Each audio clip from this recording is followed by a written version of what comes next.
What if instead of our beloved Truck-kun coming to fetch our hero and take him to another world, the protagonist himself studied black magic his entire life just for that? Since he was a kid, his dream was to be a hero in another world, and he spent his whole life studying for it. Now Taru Sato made a magic circle in his room and added a drop of ketchup and even used his plushie as a sacrifice in this ritual. He's going to get teleported to Hello Kitty's world at this rate.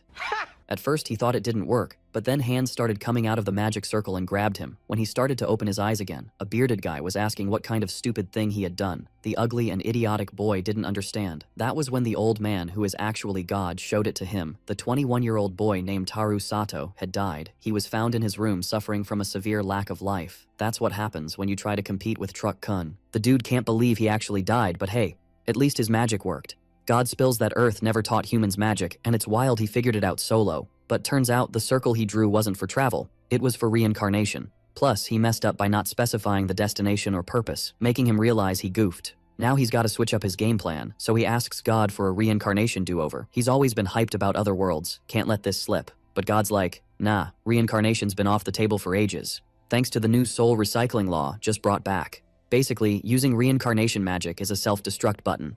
And the fate of those folks is always a hot mess. Like being born and dying right away, or ending up a slave. You might even come back as a beast or, yikes, an insect. For him, anything's cool, just not an insect. And he's still curious about special abilities. God says they're a thing in his world, but they're not all that, making him beg for one anyway. The old dude explains they're handy but tough to activate, making him think it's still a win. So, he keeps begging, and the old guy's like, maybe, since he's the first to reincarnate after the ban. Asking if he's really down for this. He's all in. No turning back now. Hearing this, the old man's like, before you get it twisted, let's clear this up. All his past life memories will be wiped. Hearing this, his hopes take a nosedive. And the old man's like, told ya, no playing favorites. Teru asks if even this convo will get wiped. The old man's like, yep, everything's gone before reincarnation, no cheating the system. With that, his spirits are totally tanked, saying maybe he'll snag a basic skill at least. Out of nowhere, a system window pops up in front of him. Some wild lights start zooming his way. Next scene, we're in a different spot, and that light's in the sky. It's heading down to a medieval city, zooming through all sorts of places. Meanwhile, in an alley, some folks are beating someone up. The blonde dude's like, this guy's got nothing worth taking. That light zooms right to this boy. He wakes up, opens his eyes, and those bullies start to bail. But the boy's about to black out again, just as he's about to close his eyes. That's when the stolen system abilities kick in, and bam, his past memories are back. The boy on the ground's like, I remember everything now. If it wasn't for this system ability, he'd be toast. Still, he's in a tight spot. Basically, he hasn't done squat in this world yet. He's got all his memories back. No way he's dying here. His name's Taru, and in his past life, he had the same name and look. During a baptism ceremony at 6, it was revealed he had this super confusing ability. So, his dad, who's a total mess, just ditched him in this forest full of monsters. That's why he bolted to this big city called Saichi, a few days away from his village. The city was buzzing with life, like a TikTok video gone viral. But it also had its sketchy side with all the misfits. Life was a major struggle, barely snagging a meal every few days. Taru's scratching his head, broke and weak, and the adults are just ignoring him. So there's really only one option in this world. Next thing, boom, we're in a new spot. Taru's wandering around the city. He spots a knight, but wait, there's something even cooler ahead. It's the Adventurers Guild he's always dreamed about. Super hyped, he rushes in to check it out. But he's instantly surrounded by some folks. They're all, this is the Adventurers Guild, so scram. Taru's like, I'm not here for this drama. Then someone grabs his shirt, not letting it slide. But a girl pops up saying, chill, no need for violence. That wild dude drags Taru to a table. The girl joins, explaining the guy's just trying to keep others off his back. Feeling grateful, Taru thinks he's finally found a decent human. He's all, I want to sign up too. The girl's like, hate to break it to you, but there's a fee. Hearing that, Taru's hopes crash and burn. He's got no way to register, but he's curious about the cost. The girl says it's 10 silver coins, but Taru's pockets are empty. He'd love to sign up, even if he had to beg, but he's in a tight spot. Plus, he's got no ID since he ran away. But the dude's like, no worries, I'll cover it. Taru's jaw drops at the guy's kindness. Meanwhile, some adventurers are laughing, betting Taru will bail once he registers. But Mobe's like, that's the plan. They're betting on Taru working hard to pay back the 10 silver coins. The adventurers think it's a dumb bet, who bets on a kid? But Mobe's all in, betting on Taru. With bets placed, Taru thinks Moab's a solid dude, despite the name. He bows, thanking Moab for everything. But Moab's like, don't get it twisted. As Moab leaves, the girl explains he was an orphan too, became an adventurer after a tough life, probably sees himself in Taru. So they move on with registration, and she introduces herself as Nay, asking him to touch a magic crystal. Suddenly, the whole guild lights up. His ability shows up on paper, but it's all gibberish. His skill's called distorted text, and Taru's like, "What's that?" Nay explains, like, "A lancer and a seamstress, practice enough, and he'll unlock cool skills. The world's voice will guide him." Taru's mind is blown hearing about this world voice. Nay says it's like the heavens guiding everyone to their skills. Taru wonders if it's the same voice he heard when he almost died and remembered his past life. Nay says with distorted text, he's got no clear path, but trying different things might help. Standing up, Taru's pumped to give it his all. The attendant tells him to hang tight. Looking at the machine, Taru thinks it's like some old school camera. The girl's messing with it. Taru's still puzzled by this contraption. She's fiddling nonstop. Then, she hands him a pendant, saying it's his guild tag. He's starting at the bottom, gotta wear it around his neck. Hearing this, Taru does what she says, ready to roll. She's all, "Let me break down the Adventurers Guild for ya." So, they've got this ranking system, starting with the newbie rank. The lowest rank is -G, then it's GF, and so on. Our hero's like, "Whoa, it's gonna be a grind to level up." Guild girl's like, "Hit a high rank, and boom, you're elite." Top rank? That's S+. But, heads up, any crime gets logged on your tag, and you're out of the guild, no questions asked. Plus, you'll be handed over to the guards no matter how small the crime. Loads of adventurers out there, but most play by the rules. So, no stress. And Taru's thinking these dudes seem tough, but they're actually chill. After all this snooze fest chat, Taru's itching to start a mission. Nay's like, "Chill, dude." She's all, "It's lunchtime, and to celebrate you joining, lunch is on me." Next scene, time flies by. She's serving up a plate to our hero. Since he reincarnated, he's been starving, so he's ready to chow down. Not wasting a sec, he digs in, and then tears up, thinking, "Dang, this is delish." She's watching him munch away. Meanwhile, she's all, "Were you raised in a fancy fam? You've got manners. If it's touchy, he doesn't have to spill." Taru's like, "Nah, just a poor farm fam, and mom passed when I was a baby." At 6, he bailed from dad's place cause dad was gonna ditch him in the woods. Nay's like, "Was it to cut down on mouths to feed?" And he's like, "Probably. Dad used to smack him around, so no love lost there." Long story short, getting to the city was brutal. He faced a ton of monsters on the way. Seemed like there was no escape from that mess. But somehow, he lucked out and made it to the city. Finally, he hit Saichi. Still, nobody was nice to a weakling like him. He was always scrapping for leftovers, living in the misery of that cursed place, barely surviving the daily grind. But, thanks to this meal, life's looking up, and he can hang on for a few more days. Next scene, time skips again. Someone's calling for the guild attendant. That's Taru, saying he's done with the cleaning gig. The attendant's like, "There's a well out back, freshen up, and here's some clothes." The boy's all ears. He finds the well to get cleaned up. No time to waste. He's grabbing water for a bath. Suddenly someone's like, "Dude, you reek." He turns to see who's talking. A bearded guy's there saying he smells rank. Our hero's ticked off saying the guy stinks too, and the bearded dude's like, "Say that again, I dare ya." He looks and smells like he hasn't bathed in forever. Clothes all grimy. So he's like, "No choice. Let's heat this water," telling the boy to hurry up and bathe. Hearing this, our hero chills out thinking this fool's actually a good dude. Next scene, the guy's heating water for Taru who's wondering how this old dude's gonna do it. Then, bam, he's got fire magic in his hand and he's heating the water. Taru's like, "Whoa, that's magic for sure," and the water's warming up. The bearded guy's like, "Hop in, quick." Taru's thinking it's his first bath in ages, and counting his past life, it's been 8 years. Then, out of nowhere, the bearded guy grabs him and dunks him in the water, helping him scrub up. Obviously, he's not doing it all solo. Moments later, our hero's all clean, saying he feels way better. Right then, a system voice pops up saying his special abilities kicked in, and since he finished the body cleansing mission, he's got a purification spell now. The other guy's like, "What's up?" And our hero's like, "Just heard the world's voice, and I've learned the purification ability." The dude's all, "Yo, the secret to learning the spell was probably the bath." And Taru's like, "Wait, does this change for everyone?" The bearded guy nods, saying, "Yep, same skill, different paths, and sometimes it's just raw talent.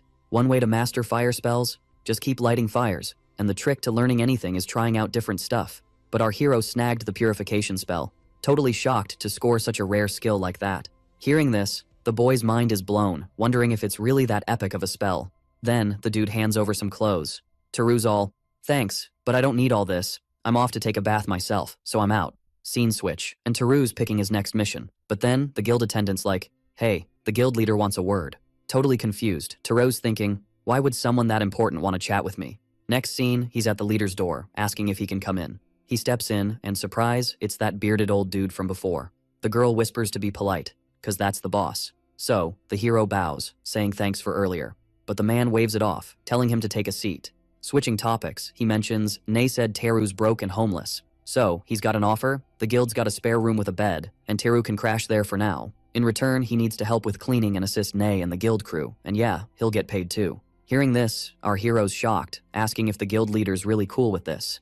The man says Nay's been pushing for it, and it's the least they can do, cause even if Mobe's got him on loan, he's still an adventurer at heart. If he bails without settling his debt, it'll mess up the guild's rep, so he needs to act like a true adventurer. Checking out the boy, it looks like he bonked his head too. They offer to patch him up in the medical room with their magic. Taru leaves, and the man comments that, just like Nay and Mobe said, there's something special in that boy's eyes. Even if the confusing text ability's got its downsides, it'll at least help him get by. Next scene, Taru's chilling in his room, saying he's finally got his own bed again. He flops onto it, determined to crush it the next day. Night zooms by, and the grumpy boy's like, man, I overslept big time. Later, he apologizes to Nay for missing the time. She tells him to chill, cause knowing how he was last night, she let him sleep in a bit. Switching gears, our boy's off to work, starting to clean the whole guild hall. Seeing the crew busy, he asks if they need help, and another guy's like, there's a lot, but can you even read? Taru's all, I can read, write, and do math, so if it's just a simple doc, I got this. Hearing this, the whole guild shook. Right after, someone taps Taru. It's Nay, super surprised, asking if he can really do all that, begging for his help. Meanwhile, the adventurers can't believe this kid can read, cause some of them can't even count to 10. Scene switch, and Taru's saying he didn't do any missions that day, so no cash flow. His life's been chaos since crashing at the guild. He's been grinding with guild work day and night, leaving no time to chill. He takes beginner escort missions during the day and is now used to the tough grind. He's done a ton. In just over 2 weeks, he cleared his debt to Moeb. Finally, he hands over the cash, thanking him for everything. But Moeb's like, no need for that talk. And those who bet Taru would flop on his debt better pay up soon. Alright, buckle up, cause this story's about to get a glow up. So, the adventurers? Yeah, they totally weren't down for that plan. Next thing you know, Moeb's rolling in cash, all thanks to the boy, and he's like, yo, this kid's the real MVP. Then Nay pops up, all, hey, it's payday, and wonders why he doesn't just use the cash for his stuff. Taru's flexing, saying he's now rank G, so he's gotta treat himself a bit. Once he hits rank F, he can go on epic herb hunts in the forest, or take down unicorn hares, no biggie, so he figures he should snag a knife while he's got the dough, so he's off to do some serious shopping. Scene switch, and we're smack in the middle of the city. Taru's thinking shopping back home was meh, but here, it's next level awesome. He spots a place and goes, bet that's the shop Nay was talking about. She'd said to grab bigger clothes cause, you know, kids grow like weeds. He needs a breastplate and a cloak to keep him dry, and he's good to go. So, he grabs his gear and heads to the weapon shop next. Nay's got the hookups, cause she knows this epic shop. It's run by dwarves, which is wild cause he's never seen one before. Humans are the norm in this city, so this is a big deal. He's met beast folks at the Adventurers Guild, but dwarves? First time. He strolls into the shop, checking out weapons, totally amazed.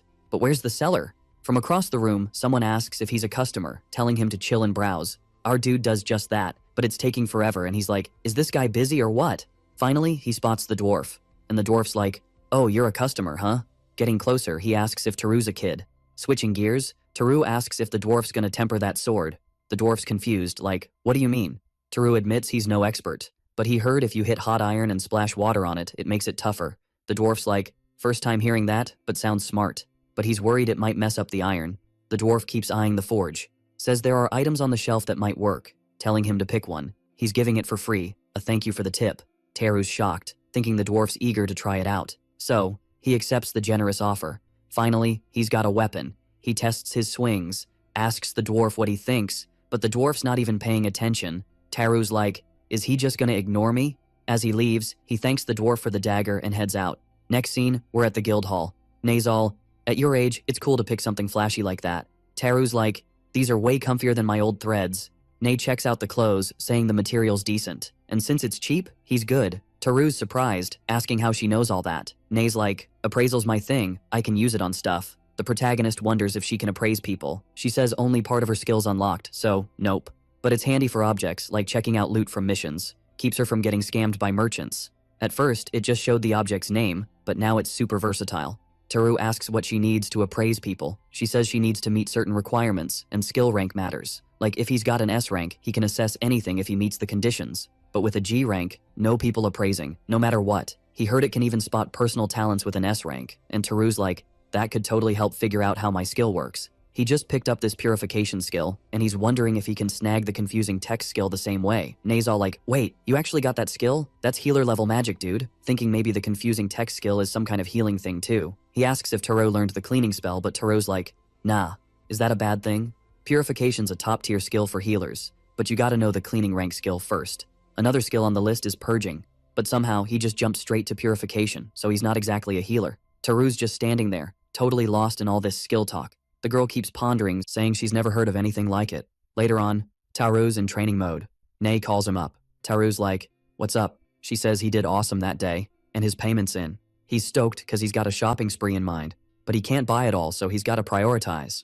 Mobe shows up, asking what's up because Taru looks hyped, but Taru just bounces and Mobe's like, something's off. Then bam, Taru bumps into someone. It's the guild leader, checking if he's good. Taru's all smiles, saying he got paid today. The guild leader, seeing his hype, asks if he wants a day off. Taru thanks him and heads out. The two just watch him go. Next scene, new spot. Taru's been shopping. He spots a familiar place. It's the blacksmith shop he hit up before. He knocks to see if anyone's in. No answer, and no customers around. He opens the door, calling out. The dwarf's still forging, asking who's there. Seeing it's a human kid, he asks if it's the same boy. Taru's like, yep, just wanted to say thanks for the freebie. But the dwarf's like, hold up, your idea worked but made the iron fragile. What now? Taru tells him to chill. He's squeezing too hard. The dwarf lets go, apologizing. He's been trying all sorts of stuff, making things harder but fragile. Taru's thinking, this isn't working. There's a trick to toughen tempered metal. It's called annealing. Tempering and annealing are besties. Hit the iron at a lower temp than when you tempered it, and it gets tougher. During tempering, they slap on some special clay, yakiba, to cool it fast and harden it, or so TV says. The dwarf gets it now. Taru says if he does that, the weapons should be way better. The dwarf grins, thanks him, and asks to call him master. Taru's like, nah, that's too much. Just sharing what I know. And boom, Taru unlocks another skill, the Eyes of Truth. The dwarf's pumped, saying he'll craft something epic with the info, asking to meet in a month. Taru bows, thanking him, and he's off. Next scene, the city's commercial district. It's packed, loads of people shopping. Taru's pumped to try his new skill, using the Eyes of Truth. He's amazed by it. He can see and ID anything. Humans can't yet, because it's not fully unlocked, but it's super handy. Taru grabs an orange, wondering if this is how Nei sees stuff. Everything's got a description. He plans to dodge the fake stuff thanks to this skill, only buying the good potions. Same for other items he's after. Time flies, and people are staring. It's Taru, carrying a mountain of stuff in a box. Looks like he spent all his cash, and now he's broke. It's been 2 months since he became an adventurer. Most adventurers see him as the ultimate multitasker, basically the guild's errand boy. He's usually stuck with the easy-peasy missions, and not many actually see him as a real-deal adventurer. His rank's stuck at G+. Getting bumped up to F was thanks to missions outside the city, but the guild thinks his muscles need a bit more oomph. Then one day, a dude calls him over to the courtyard. There, a bunch of people are practicing their sword skills. This old guy, Dice, says Taru's looking skinnier since last time, and that's why he can join the training squad. Hands a sword to our hero, who's worried they'd roast him for missing 2 months of training. Then, Daz charges at Taru, telling him to show what he's got. Taru grips his sword tight. While swinging, Daz points out he's wasting too much energy, tells him to get ready, lands a solid hit on Taru, saying he dropped his guard. But hey, he's got potential. Get the basics down, and he'll be a beast. But first, they gotta fix his stance. From then on, his schedule's packed. In the morning, he's cleaning the guild. Plus, he's got mission tasks. Late afternoon, it's martial arts time. With all that, the dude's wiped out every day. He's like, this is cool, but there's gotta be a faster way. But whatever, he'll just crash for now. Then, he uses his purification power. Suddenly he gets an idea. Maybe he can speed clean the guild with this power. For now, he'll test it in his room to see if it works. Activating his power, he casts it on the floor. A blue glow fills the room. And boom, everything's spotless. Turns out the walls are actually super white. Switching gears, he should try cleaning the whole guild. Then, he opens his eyes. Looking around, he wonders if anything's different. But then, he spots something. A kid drops to the floor like a sack of potatoes. The guild leader rushes in, asking if he did this. The kid's totally wiped out on the floor. A mysterious light had just filled the guild hall. The hero says sorry, and the guild leader checks if he's okay. He probably drained. His mana telling him not to waste his power on small stuff. Usually, he'd use this magic against undead, and should stick to minor cleanups. Tucking him into bed, he tells him to chill today. Our hero insists he's not done, but then he's out like a light. Next morning, Taru's feeling refreshed and uses his power. And finally, yesterday he freed up his time. And instead of cleaning, he had more time to practice his sword skill. However, the training was mainly just basic exercises. Notably, he was the youngest and smallest among the other trainers, and some of them even had their own unique talents and sword styles. With that, his rise in the adventurer world at that age was really a great rarity. Then, Nei says that, as you know, there's a reason they don't distribute higher ranks to everyone, as they need to ensure the quality of their adventurers.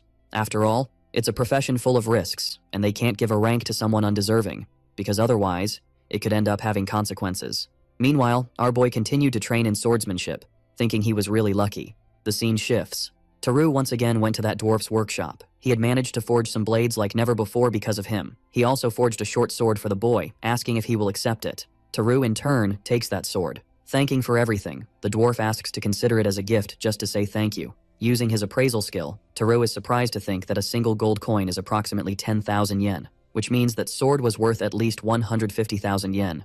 The dwarf doesn't understand anything he said, but our hero responds that it's nothing, asking if by chance he has added any kind of value to that sword. The dwarf asks if he can notice, because sometimes he has this ability to give a bonus and made this sword some time ago, and it really managed to have this skill. With that, Taru continues to observe his equipment, thinking that people would go crazy for just one such enhancement, wondering what would happen if they saw this. It's been half a year since he recovered the memories of his past life, and her memories were mainly in the form of acquired knowledge. But you can't ignore the perks. It's like those epic fantasy and isekai tales, where characters use their smarts to rule another world, but after some digging, he figured out it's a double-edged sword. Taru gets a flashback of a report about a dude who got wrecked by a monster. One adventurer asks if that's the guy who showed up at the office to register, and the other says it wasn't too bright to register without backup. Apparently, he wanted to patent something, but a noble snatched his idea, and the next day, his body was found in the forest. So, bringing tech there might not be as easy as he thought. Meanwhile, some adventurers were practicing sword skills. Taru, watching the fight, says it's a basic but effective move. Then he gets an idea, saying he'll pick something that seems simple but is tough to copy. A bit later, our boy was up to something. Turns out, it was bread, but it was all burnt. He tried baking his fave bread from his past life. Honestly, the hygiene in that world is super weird. They don't even wash hands, and baking bread with yeast is a struggle. But if it works, he'll make some bomb bread, and actually eat it. So he uses his purification skill to zap all the germs. With that, Taru finally made his yeast. Meanwhile, Nei was watching him, asking what he was up to. He says he's gonna make some bread with it, using that liquid to whip up soft white bread with flour. Basically, bread like she's never seen before. Nei asks if it's that fancy white bread the rich folks eat, because she wants to make some too. With that, Taru kept on making his meal. With Nei helping him out, the kid basically went to a magic world just to bake bread. A bit later, he was finally done. It's not super fluffy since it was cooked in a pan. Then, Nei says, it smells amazing. It smelled so good even the adventurers across the room were sniffing it. In no time, the guild leader shows up asking if he made bread, to which he says, yep, it's white and soft. Without missing a beat, the guild leader starts munching the bread, surprised by its taste because it's really different. Nei says he's awesome because he can do all sorts of things, even make bread. Scene switch. The building next to the Adventurers Guild is a bar run by the guild and is a hangout spot for adventurers. When they added his sandwich to the menu, it blew up in a week, boosting the number of regulars, and of course, his creation was by Taru, but they made it the guild branch's exclusive specialty. After all this, Taru could eat good food and get shelter from the guild. It was a win-win for both. To sum up, he's all about bread, but also rice. But it's not a big deal in this world. People treat rice like a random weed they feed to cattle, so he's bummed about it. With that, his mission as a former Japanese is to spread the rice love. He tried talking to Leo about it, but Leo had never heard of rice. So, he decided to serve him bread made with rice flour. When he was about to eat, he seemed unsure. He quickly changed his mind. It's way different from regular bread and super tasty. With that, it was settled. They'll start selling rice bread. Our boy is stoked because he pulled it off. A bit later, more and more customers were rolling in, and now they gotta think about making a main dish with rice. Figuring an easy-to-eat bowl might do the trick for now. But first, they gotta make regular rice. Since they don't use chopsticks there, they'll figure it out. Finally finishing his dish, adding meat to the rice. The kid really became a chef in this world. With that, the dish was done, and boom, another hit item was added to the menu, and tons of guild folks came just to try this awesome dish. A bit later, Taru was chilling at a table, finishing up a new dish. The kid was hyped because he couldn't wait to eat. Right when he gets this new skill, he's like, whoa, what's this? Turns out he just had to be a food guru, and boom, he suddenly knows all about plants. But Taru's not exactly jumping for joy. Basically, he's like, meh, nothing feels different. So he's got this idea to check out the garden plants. He gets there, and still, nada. His brain's not giving him any new info. He figures maybe he should use his evaluation skill to check things out. Turns out those plants are just weeds. Taru's like, okay, I take it back. This skill's actually kinda cool for checking stuff out. Then, we're back at the guild hall. This kid's got a cat on his head, saying grandpa's out, asking if he can leave the cat with her. The girl's like, sure, just gotta mark it in the book that he's safe. And just like that, Mission complete. Switching gears, she jokes the cats at the guild more than home. She asks for his adventurer tag to note the mission. Teru's cool with it but wants to know why. The girl's like, you'll see. She heads to that magic machine from before, puts Teru's tag in it. And just like that, the job's done. She's like, congrats, you're now rank F. Teru's stoked. Thanks her. She asks if he wants an F rank mission. Teru's like, sure, but gotta prep first. As he leaves, Nae thinks Teru forgot to confirm his mission's done. Next thing, Teru's home. Gears up, ready for his F rank mission. At the mission board, he picks his quest. Nae's surprised. It's a herb collecting mission. She thought he'd go hunting, especially with that dwarf sword. Teru's like, true, but I want to try other stuff first. So, Teru's in the forest thinking, this is it. He jumps right in, using his plant skill. Every plant's got a detailed description. His skill's super handy. He's like, yup, just as I thought. Starts picking herbs with his bucket. With this skill, he's a herb collecting machine. A couple hours later, he's got all the herbs. But something's off about the forest. He's not sure where he is. Thinks maybe he's lost. Maybe he should backtrack. Then he hears noises in the bushes. Something's there. And bam, a goblin shows up. Teru's like, why's that thing here? If it's just one, he might have a shot. Catch it off guard. And in Fantasyland, he should beat it quick. Plus, he wants to try out that sword, but he's shaking like a leaf. He's really unsure about this whole deal, but he keeps moving toward the goblin. Then he makes a noise. The goblin hears him. It charges at him. Teru manages to block the hit. He's losing to a goblin with a stone axe. His sword goes flying. The goblin's still chasing him. Almost hits him, but Teru falls. He gets up, grabs his sword. He's still shaking with fear. The goblin tries to attack again, but Teru's got his sword ready. The system says a skill's activated, and Teru's like, what's going on? The goblin's clueless about what Teru did. He dashed away in seconds. That's how he escaped, kept gathering herbs, and started sword training in his free time. He even tried making potions using books, worked as a blacksmith with the dwarf. Recently, he's been practicing archery. There's a reason he's trying all these things, because his unreadable text skill has super specific activation rules. When he reincarnated, he got his past life memories back. And after finally taking a bath after 2 months, he got the purification skill. Normally, nobody would get so grimy in just 2 years, and those folks usually don't get a second chance to scrub up. He snagged the Eyes of Truth for being a pro at spotting what the experts do, something that's usually a no-go, because it takes years of brainy wisdom to pull off. Thanks to his past life's knowledge, he whipped up some killer meals and got the lowdown on plants. Looking back, none of these epic feats happen overnight in a regular life. In short, he just wants to try everything, hoping to unlock some new skills. And being stubborn is just his vibe. Right after, Teru nails an arrow on Moby's cape, almost hits the dude. He gets all heated about it. But then, another person pops up. Teru spent his youth getting zapped to another world. He actually pulled off reincarnation. Next scene, Adventurer's Hall. Our boy's chilling there too, thinking about how he tried a bunch of stuff for like a year and a half. But he couldn't master squat. He brought new snacks to the inn, and they were instant hits. He even taught the dwarf to forge a new weapon, a katana. After a bit, he bagged a one-horned rabbit, his first monster hunt. The god from before said it wouldn't be easy, and he was spot on. But he did gain something from all this chaos, and realized he can juggle a ton of tasks like a boss, which is rare in a world full of skills, and if you don't have skills, you're seen as a noob. Trying to master something without natural talent is almost impossible, and he wonders if his scrambled tech skills got anything to do with it. Then, our hero stands up, thinking maybe he's just overthinking all this. So, he decides to go on an herb gathering mission. He was planning to hit the northeastern forest that day, but if he keeps hitting the same spots, it might backfire, wiping out all the herbs. The deeper he goes into the forest, the rarer the herbs he finds, and the more he feels the monster vibes. Mostly they're just goblins, but in some spots, he might bump into an orc. Maybe he should wrap up the day's mission fast. Sometime later, he finally finishes gathering all the herbs. Still, the kid keeps picking a few more plants. The one he's holding seems pretty rare. He got lucky because he was really finding some cool plants. At that moment, he hears a noise. Looking to the side, he wonders if it's a rabbit or a sprite, but his face changes when he sees what it is. It's another goblin. That creature's holding a tiny mouse. Our boy's about to draw his sword, but then the goblin spots him. The monster keeps staring at the protagonist. Out of nowhere, the kid bolts. At the same moment, the system pings that the special skill's activated because he ran from a creature. He scored presence detection and invisibility cloak as his skill. The protagonist keeps running, not believing he got a skill by actually bailing.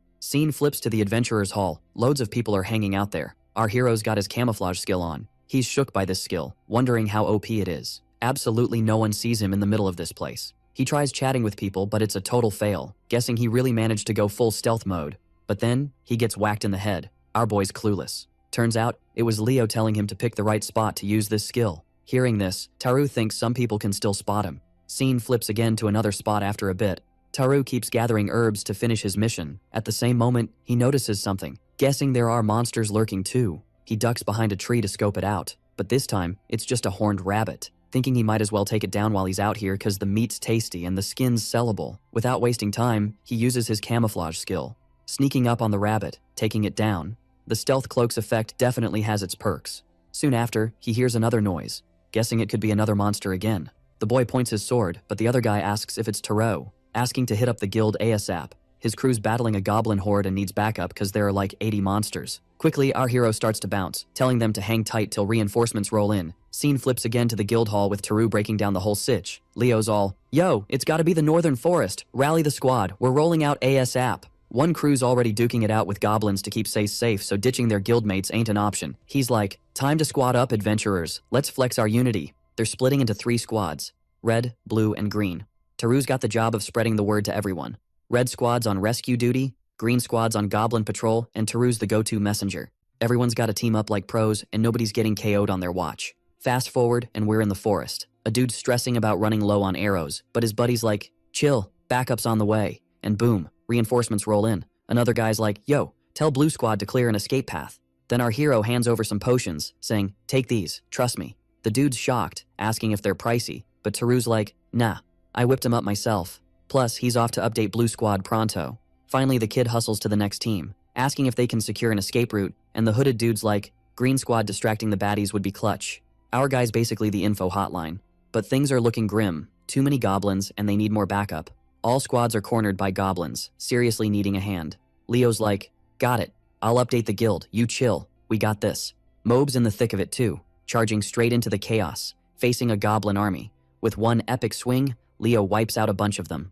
Then, a sneaky goblin tries to ambush him, but a teammate's got his back. Leo's all, "Thanks, bro," and keeps pushing forward. Mobe's watching the action unfold, charging at some goblins himself. Our hero's blown away by everyone's skills, but no time to gawk, he's gotta head back to the guild. Next scene, he finally makes it back. Adventurers are buzzing, asking for the deets. Taru's like, "The guild leader's on it, we're good." But then, our guy just drops like a sack of potatoes. Later, he wakes up. Feeling relieved everyone's okay, a dude's like, "Those potions were clutch, we fought without fear." And Taru's just glad everyone's safe. In the end, he did his part, but he's bummed about his lack of combat skills. He feels more like a sword guy than anything else. But that's not enough, and he wants to test his skills against goblins. But they roll deep, so soloing them is risky. Teaming up would be the move, but no one's down to squad up with him. So he figures it's back to training tomorrow. Next scene, new location. A lady shows up in the adventurer's hall. Days pass since the goblin battle. Taru's on a new mission. Marco's like, "Thanks. For the hustle, I'll handle the paperwork." Taro's puzzled, asking where Nay is. It's weird she's not at the guild. Marco says her folks showed up out of nowhere for some meeting. Sounds serious, cause adventurers are hunting for Nay. Then, another dude's like, "For real?" Calling the adventurers, they spill the tea about a marriage proposal for Nay. Everyone's shook.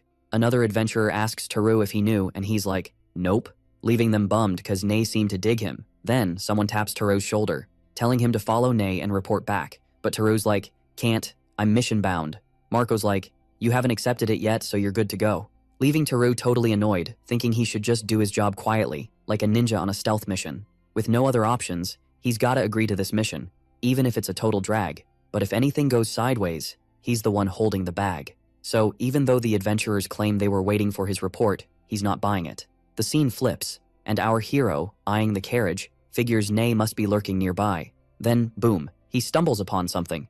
Nay's chilling next to some dude, apparently. Taru's brain goes, "Oh snap, this must be the rumored marriage candidate." The guy seems pretty sharp, which spells bad news for the guild crew. Still, he's gotta scope things out first, just to be sure. Time ticks by and Taru's still tailing those two, thinking he's already cracked the case, because the space between them screams suspicious. Then an old dude pops up, asking Taru if he's okay after a tumble, but Taru's like, "Shh, dude."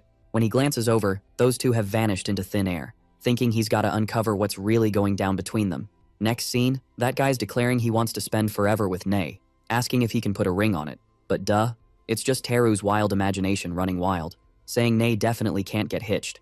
Wondering how he's gonna spill this tea to the guild. Right then, someone rolls up on him. It's Nay, asking why he's lurking around. Wasting zero time, he's like, "Who's that dude?" She says the guy needed some info, so she helped out. Plus, her folks are there, asking if he wants to join them for some grub. Scene switch to a restaurant. Taru's there with Nay and her fam. He's like, "So, is this arranged marriage thing for real?" Then, flashback time with Nay's mom. Showing up at the guild, Nay's all surprised by the unexpected visit. While they're chatting, some guy's eavesdropping trying to figure out what's up. Her mom's saying if she's single, she should think about an arranged marriage. Scene jumps back to now with Nay saying it was just her mom's joke. Hearing this, her dad's like, if you're so worried, maybe you should marry her when you're older. Meanwhile, Taru's thinking they're a tight-knit fam, wondering if his past life parents are okay. They're probably shook by his mysterious death, especially after getting into a top-tier university. In short, he's just been a headache for them. Soon after, Nay checks if he's alright and he's like, yeah, I'm good. So, he's determined to crush it in this world to make his parents proud. A day zooms by after all that chaos. Our hero's chilling at the guild. He's standing there, frozen like a statue. The adventurers are sweating bullets, all kneeling before him. In the corner, the guild leader's there too. The guy's super jittery. Then, Taru's like, I've got missions, so let's drop this convo. But Leo's like, we were victims too, it's cool to be mad. Using a kid to snoop on a guild employee's life is low. But the girl's like, no biggie, forgive them. Hearing this, the guild peeps are shook because she's a total angel. Shortly after, the guild leader cracks a smile, saying they're lucky because they'll be doing a month of volunteer missions. Volunteer missions, in short, are mega boring, also tough and super messy. They don't pay well, and this batch is even tougher. The next one's heading to a mountain, and the mission's to fix the city walls. This means hauling stones, moving them, and stacking them. All of it's hard work, and with low pay, it's one of the least popular gigs. When Taru was level G, he couldn't handle it. But now it's different because this time the reward's not too shabby. And with that, he tags along with the crew to the spot. There are already loads of people smashing stones there. For some reason, Taru's also in the mix. The boy's thinking he's not into hauling or stacking stones. He's really there to see what's up. Next, an old dude shows up, telling them to get to work soon. But first, he's got to teach the basics because newbies need to listen up, asking if they see that stone over there. First things first, find its center, and then smash it with all your might. Boom. The stone split in two. The old dude's like, hey, you guys give it a shot too. Sometimes these stones hide cool stuff, so if you find any, give him a heads up. If you score something epic, he gets a reward too. And Taru's thinking he should give it a whirl. He starts using his truth-seeing power. In those nearby rocks, all he sees is coal. But then, the boy's eyes pop when he glances sideways. Something shiny catches his eye. He's all, what on earth is that? The old guy pops up again, saying those piles are just mining junk, no biggie. But our hero's like, nah, I'm checking this out, and cracks the stone. Boom, it starts glowing.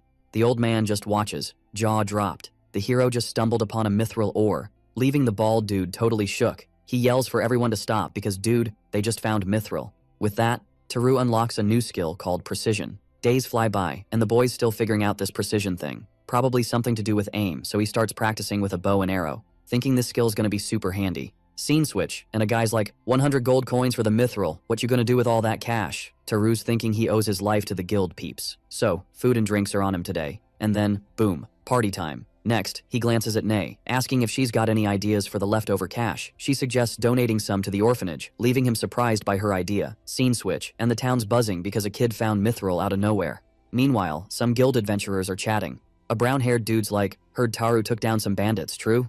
But Taru's like, nah, that's just gossip, wondering how to handle these rumors. Then the dude's like, don't worry, I shut those rumors down for you. Hearing this, Taru tears up, thanking everyone for having his back, thinking he's grateful but needs to squash these rumors. Later, Taru's strolling through town with his invisibility skill. He hears something and wonders what's up. Turns out, it's a play with an actor demanding money. Taru's thinking this town's kinda boring. He hears his name and perks up. He starts running to check it out. On the other side, a play is going on about a kid beating goblins and scoring a mithril stone, asking what to do with the cash, planning to donate it to the orphanage. Jumo's watching, shocked, realizing it's about him.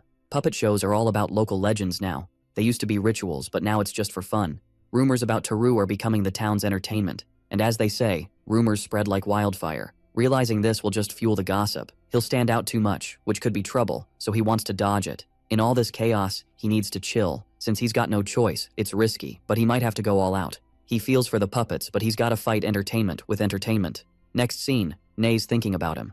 The boy asks what's up. She wonders why he's lugging all that firewood, drawing attention, and Taru's like, I'm planning a game for my future. Nay's like, a game for your life? He nods, saying the town's obsessed with him, so he's making a game to distract them. Nay's like, you're trying to shift focus, but making something everyone loves overnight is tough. But the boy's like, chill, I've got a plan. It's nothing shady, so no worries.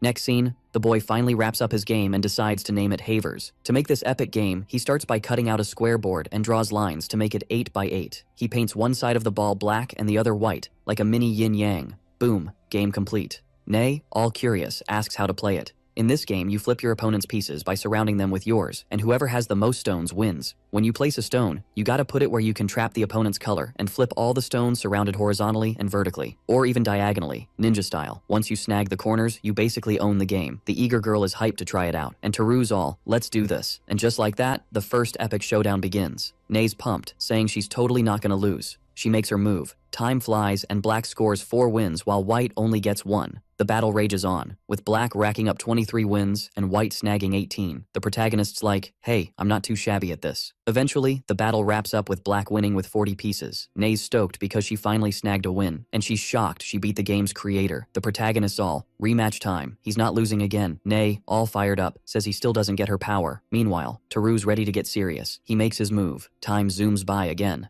Nei says it was close, and for a simple game, it's a blast. Switching gears, she wonders if he went easy on her in the first game. The protagonist tries to dodge, but she's not buying it. Still, the game's awesome, and she's sure everyone will dig it. Teru's feeling pretty pleased hearing that, but there's a big question of who gets to claim creator status and register it with the commercial guild. Until now, his past life's recipes were just food, so no need for registration. Some tried to copy them, but no one beat the original at the guild's restaurant.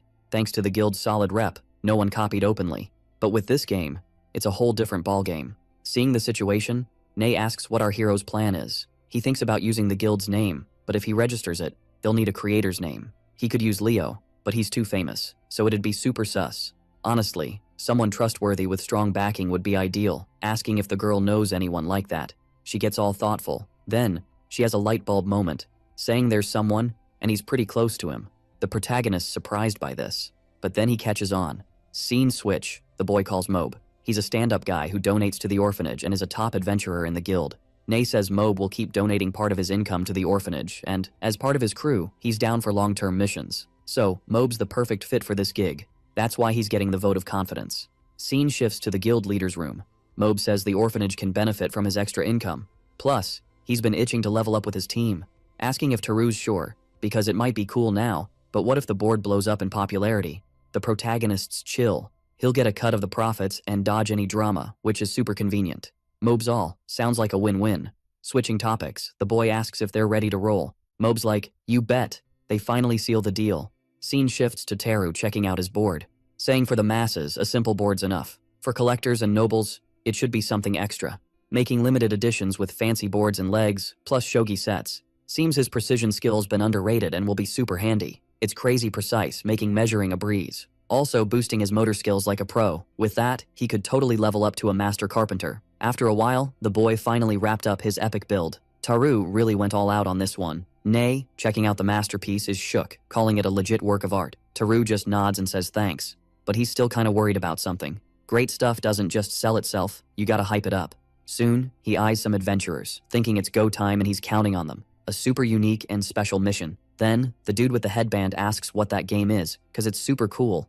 It's a brand new game, unlike anything he's played before. Another guy pops up asking if he can give it a shot, and the man says sure, but watch out, that girl's a beast. The two sit down to kick off their match. Some other adventurers are also peeping at the board, starting to seriously boost the game's hype. Watching the scene, Teru thinks they gotta keep this momentum going. The bait client strategy got the adventurers hooked, and a bunch of sales were set up so they could snag that board right away. With that, in just a few hours, the store was packed with people lining up to play this game. The line even stretched outside. Following Leo's advice, to dodge any annoying complaints from the Lord, something had to be done. To promote the game on the down low, limited editions were already sent as gifts. He also hooked up distribution rights to merchants dealing with the Adventurers Guild. Plus, the city of Scythe is kinda boring, so the game caught on quick with the kids. At the same moment, the boy realizes something. Seeing the chaos, he wonders what's going down. He tends to dive right into the madness. Two people were playing some kind of game, especially the one that belonged to the main dude. Everyone was hyped for the showdown between the two lords, and Teru thinks the signal was better than he thought, and his board's operation was a major win. The scene flips with someone telling Mobe that boards are selling like crazy, and both the cheap and pricey ones are flying off the shelves. The boy says that's awesome, but he left all the business stuff to the guild, so they should chat with them. The man says he gets it and then, happy, starts to bounce. Mobe asks if Teru heard about all this. He replies that he's already talked about ramping up production with the guild leader. Mobe in turn says he gets it. With things going so well, he might be able to compete in the big city with his crew, and for that reason, he owes him one. As they leave, the two say their goodbyes. 15 days zoom by, and the Silver Sword Squad crushed all high-ranking missions in Seisi and got bumped up to rank B. The scene shifts to Teru chilling with Leo. The man kept an eye on our hero. The main dude seems to be stressing about something. The guy wouldn't stop staring at him hard. In the middle of it all, Teru thinks he seems super grumpy. Soon after, the madman slams the table. Teru's totally clueless about what's happening. Leo says it's cool that adventurers from other places are showing up, but their behavior is trash. They're causing drama with the locals, which is messing up the guild's rep, and their main adventurers are rank C. To sum it up, compared to Mobe's squad, they've got a lot to level up. Internal security's getting worse, and they asked for more troops from the feudal lord, but it's still not cutting it. Instead, they're being sent to deal with bandits and keep crime in check. Meanwhile, Teru thinks Leo's complaints are never ending. The guy was super bummed. Then, Leo says that the commission from the game Teru made is what's keeping them afloat. But still, there's a snag. There's a big order coming from the capital, according to the merchants, and they also want 10 of his limited edition boards. Teru's shocked, saying it's no surprise since the capital's on another level. Leo adds that, besides that, they want him to roll with the merchant caravan, leaving the boy even more shook by what he heard. The guild leader says they want him to stay there for a month as a game instructor, but Teru says the rules are super easy, and, as a kid, he can't do that. However, Leo says if they insist, there's no way around it, as he might not dig standing out, but no one in the capital knows him. Plus, it's not bad to check out the capital while he's still young. With that, the boy doesn't seem to have much choice. Switching topics, Leo says he's getting promoted to rank E from that day. Then, he stands up, saying he needs to level up for the guild's balance, no cap. And honestly, this is a major win for the kid. Watching the scene, Taru's unsure if he should be hyped or what. As he leaves, Leo's all, I'll leave the rest to you till the big day. Scene switch, boom. Our hero's still on his herb collecting grind. Can't forget the boring job of prepping all those boards. Ugh. Finally, night rolls in. Scene flips to the adventurer's hall, some folks still gaming hard. In the Middle Ages, this stuff's apparently lit. Teru's still hustling inside the hall. Adventurers spot the kid grabbing some papers, shocked like, whoa, even kids work here? He's eyeing missions like a pro, asking when the guild started babysitting. Meanwhile, Teru's thinking these dudes are the rude adventurers Leo warned about. These guys, besides being loud, are a whole circus. A redhead says having a kid like him makes them look bad. But then, someone slams the table. It's the headband dude, can't handle the noise anymore. Marching over to the extra, saying the kid they're dissing is a top-tier adventurer, rank E like them. Hearing this, other guild players back him up. Kids like, a boy at rank E? That's wild. But the other guy's like, for real, it's facts. Honestly, he doesn't know how it was where they came from. But here, adventurers are next level. Even kids outshine them. Hearing this, some adventurers admit they didn't need to be so harsh. Meanwhile, two other adventurers just watch the chaos unfold. They bounce, apologizing for the drama. Scene switch. Taro's thinking Leo and the instructor Das are rank A. Then, someone calls him over. A group of adventurers checks if he's cool, saying not to sweat it, he's a legend. Teru thanks them, saying it didn't faze him. Adventurers are relieved. Teru's all about these bonds, grateful to his squad. A day passes after the chaos. Scene flips back to the Adventurers Guild. Teru's checking out missions on the board. Guild's packed as usual. Nay's handing out missions to folks. Looking over, the girl's puzzled about something. Meanwhile, a dude's approaching the adventurer's board. Protagonist stays quiet. The dude sneaks up, asking what he's up to. Turns out, he's been AWOL from home. No heads up. Looking back, the kid's shook. A man was watching him. Guy demands a quick answer, ordering him not to ghost him. About to throw a punch at the protagonist. But the kid activates his skills, dodging the hit like a ninja. In seconds, he's gone. The man's clueless about what just happened, asking who let him dodge that punch. Protagonist stays silent. The man charges again. Teru dodges, reappearing in front of him. Guy trips, faceplants like a clown. Nay shows up, confused about the chaos. Adventurers roll in, reminding no violence allowed here. But the man's still fuming, asking where Taru's living now, saying he needs to pack up and head home. Taru's like, nope, not going back. Guy's mad, asking who he thinks he's talking to. Misses another punch. In this mess, Teru thinks the guy hasn't changed a bit. Honestly, he wants to kick him, but violence is a no-go in the guild. Suggests they chat outside, away from the crowd. Leaving, Nay's worried if the kid's gonna be okay. Next scene, outside the guild, man's asking about the mithril money, saying everything should go to his dad. Taru's thinking, as expected, the rumor hit the village, and it's a big chunk of cash.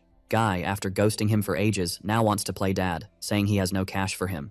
Still, the man won't quit. Taru wonders when the guy will realize it's all pointless. Then, his dad's all, how can you forget everything I've done for you? But the kid's like, all I remember is getting kicked around every day. Dad's trying to spin it, saying they were just teaching him discipline. Then, some dudes roll up asking if Selke's got the cash from his kid yet. Watching this, the main guy's like, Is this when I call Teru? Turns out his dad owes them money, and they're in deep if he doesn't cough it up. Seeing the mess, Teru figures they want him to cover his dad's debts, and the dude's like, I'll pay right now. Switching gears, Teru's all, you got the loan contract? Scarface dude's like, yeah, I got it right here, flashing the contract with the debt. But Teru's like, nah, this ain't a contract. It's just your boss's note to grab as much cash as possible. Bottom line, no contract, no pay. And he doesn't even see that guy as his dad, so double no pay. Hearing this, his dad's fuming, calling him a liar. Right then, someone else pops up, saying it's rude to act up in front of other customers.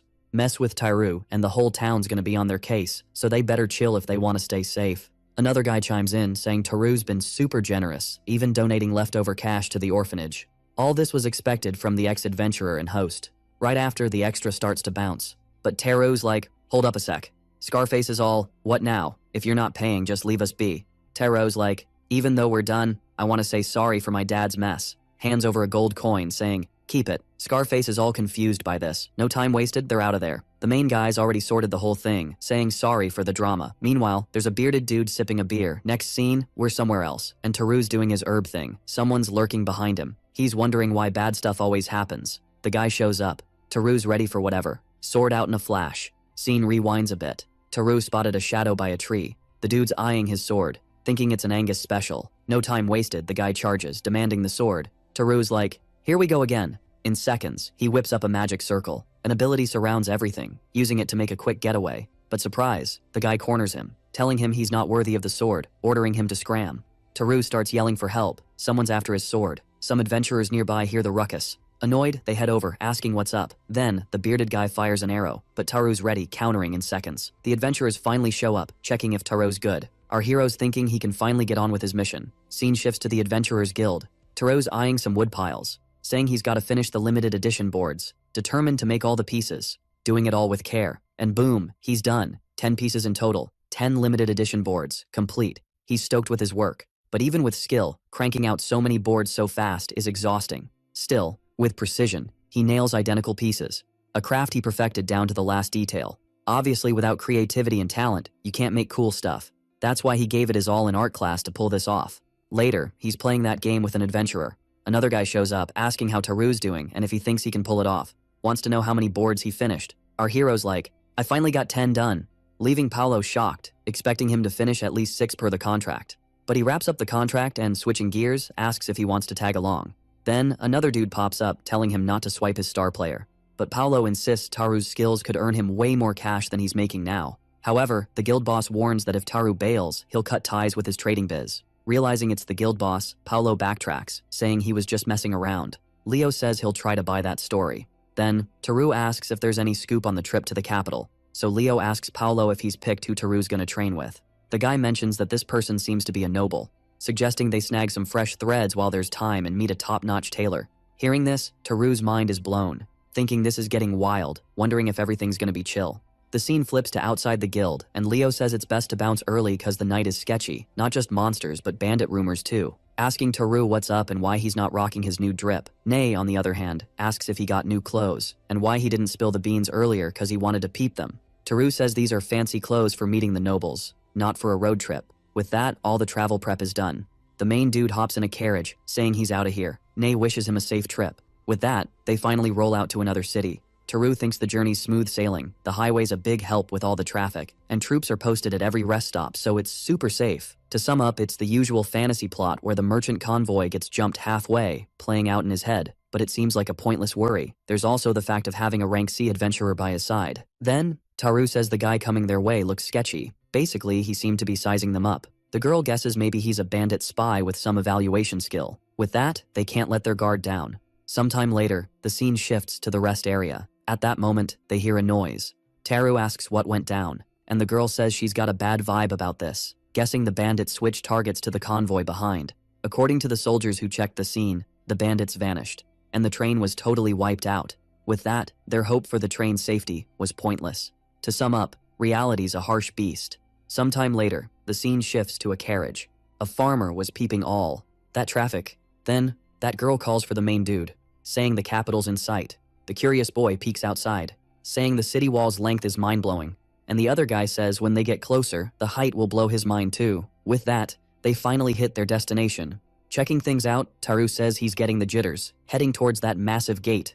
The red-haired girl says his jaw's on the floor. The gate finally swings open, revealing the enormous city. Everyone keeps gawking at the capital. Taru thinks it feels like another world with races he's never seen. Shortly after, a man says they're heading straight to the merchant's HQ, asking them to tag along. And Taru thinks that's true, cause he totally spaced. With that, time flies again. The guy with the hat says he'll update the Adventurers Guild about the mission and the bandits just in case. And the merchant says cool, asking them to meet there in the morning 5 days later. Switching topics, the guy asks what the two are up to, and the girl says she's Taru's guard for now, so she'll stick around. Watching from a distance, Taru says the 5 archers seem right at home in the capital. They often do this kind of mission, so it's no biggie. The bodyguard says it's just the start, and besides, the place is huge, so if they get lost, use the Imperial Castle Tower as a landmark. Back in the day, she wandered for half a day trying to find the Adventurers Guild HQ before spotting that blessed tower. Hearing this, Taru wonders if she's for real or just joking.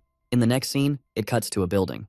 Taru's checking out the place, totally shook, thinking it's the first time he's had a crib this nice with his new bod. He's all, are all hotels in this world this bougie? But the bodyguard's like, nah, dude, this is just for you. My usual spot costs like a fifth of this, leaving Taru's jaw on the floor. Switching gears, she tells him he's gonna be a tutor for some noble kid's game, and if they don't hook him up with a decent pad, it'll mess up their rep. Taru's like, is it something similar? The girl's all, probably yeah. Taru's getting jittery, but Mina's like, chill, you won't last a month if you're always on edge. Taru's like, if it's just a month, I can bounce back with you guys in 5 days. The girl's cool with that, saying he should just hit the bath and catch some Z's. Later, the dude actually does that. Next day, Taru's up, asking the girl if she's not an early bird. They get ready for breakfast, but the food's a total letdown. Taru's thinking he's gotten too used to the fancy grub he whipped up before. He's craving better eats. Mina's like, stop talking about it, you're making me miss the good stuff. Scene switch, and now they're somewhere else. The old dude's saying the Garfish Guild's got a long road ahead. When he got the game board Paulo sent on a speedy horse, he knew it was gonna be a hit. Even his kids are fans, and he's sure it'll blow up in the capital, so he's been hyping it to the nobles. Taru's stoked to hear that, sure his teacher will be too. He's there to learn from Moeb, the inventor, and can't mess up. The old guy's like, Taru, you've got mad skills to make art like those limited edition boards, impressed by how young and talented he is. But Taru's like, keep it on the down low that I made those boards. Garfish gets it and agrees to keep it hush-hush. If word gets out, nobles might swarm him. So, he offers an unlimited edition board to keep things quiet. Taru's thinking, no chance wasted. This dude's a real businessman. It's like a silence guarantee. Another day rolls by, and Taru's tripping over how much the scenery's changed. Paulo's telling him to chill, it's his first time here too, and he's just as shook. Taru's looking around, thinking the girl's calm vibes are super comforting. She's like, I'm a bodyguard, gotta stay chill, nothing to stress about. Taru's surprised, wondering if she's trying to keep him from freaking out.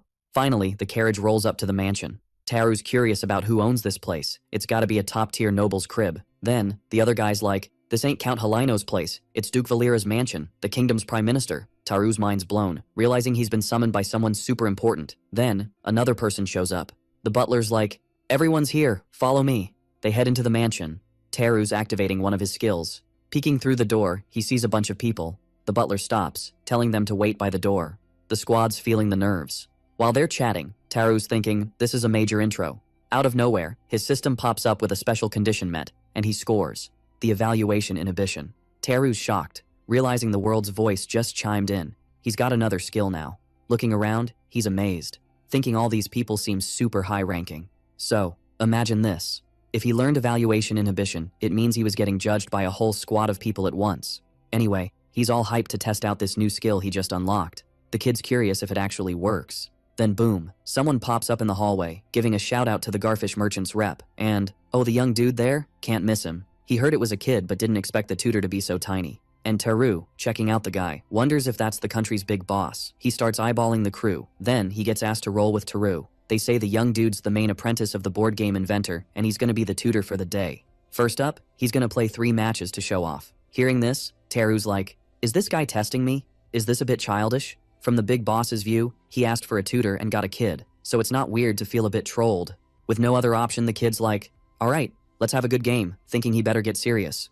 And with that, they finally sit down to kick off the match. People are watching from a distance, saying he's pretty polite for a commoner's kid. Meanwhile, Mina's thinking Taru's gotta show his skills and hype him up, wondering if the kid can really pull it off. Then, Taru reaches out, telling the big boss to make his move. The match kicks off. Neither side wants to take an L. The big boss stays chill, watching the whole game. One noble's like, the elite apprentice isn't all that, and the other girl says it's cause the big boss is too OP. As time ticks on, the game's heating up. The girl says it's wild, cause the top apprentice flipped the game, and the other nobles like, the big boss's first move was fire too. With that, the first match wraps up, and the winner? Our main dude. The big boss says, well duh, from the top apprentice of the game's inventor. No surprise he picked him as his tutor. So, they should reset and dive into round 2. In the second round, it's way more neck and neck than before. But still, our main dude snags the win. That girl's shook, asking if that move at the start was a trap. Even so, the big boss ain't quitting, asking to kick off the third match. The guy's getting the hang of the main dude's moves. With that, he's getting more balanced. So the third match ends in a tie. A bit after the match, the main dude's all thankful. And checking out the scene, he wonders if he's getting too serious over a game. Some time passes, and Taru's like, grabbing the corners is cool, but it doesn't mean you'll win, thinking reverse is a blast and the best for fun. Soon after, a merchant calls him, saying he couldn't say it before, but he was really awesome. In all 3 games, he snagged an early lead and then flipped the script at the end. And he even managed to tie the last game while letting the big boss play more. But Taru says he's hyping him too much because the big boss learned from the 2 games and adapted in the third, leading to a tie, and he's not sure if he could win if they played again. Then, the guy calls the main dude, saying sorry for testing him like that before. That game, being so simple, really shows the player's character, which is super cool. He hasn't played in ages, but got too cocky, and Taru showed him a big skill gap and made him realize his own goof. But Taru says he's really strong, especially in the third game, as his resilience and adaptation were truly impressive, and he's not sure if he could win again. Hearing this, the big boss is happy, thanking him for his words. Switching topics, he says the reason he called him there, instead of Count Alano, was for something.